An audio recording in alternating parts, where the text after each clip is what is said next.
நலாஸ் நாட்டு சர்க்கரை நலமுடன் வாழ நலாஸ் இந்தியாவிலேயே நாட்டு சர்க்கரைக்கு ISI முத்திரை மற்றும் அக்மார்க் அங்கீகாரம் பெற்ற ஒரே நிறுவனம். தொடர்புக்கு 9047045000.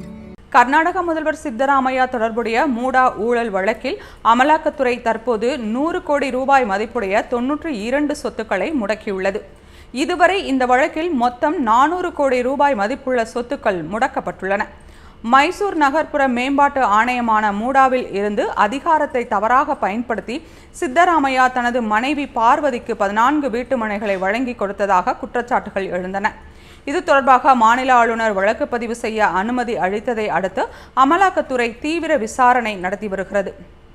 இன்று இந்த வழக்கில் முக்கிய முன்னேற்றமாக சித்தராமையாவுடன் தொடர்புடைய 92 சொத்துக்கள் முடக்கப்பட்டன. அமலாக்கத்துறையின் விளக்கத்தில் இந்த சொத்துக்கள் ரியல் எஸ்டேட் தொழில் அதிபர்கள் மற்றும் இடமாற்று முகவர்கள் ஆகியோரின் பெயர்களில் உள்ளதாகவும் இந்த சொத்துக்கள் நேரடியாக அல்லது மறைமுகமாக சித்தராமையாவுடன் தொடர்புடையவை எனவும் தெரிவிக்கப்பட்டுள்ளது. இந்த நடவடிக்கைகள் கர்நாடக அரசியல் வட்டாரத்தில் பெரும் அதிர்வலைகளை ஏற்படுத்தியுள்ளன.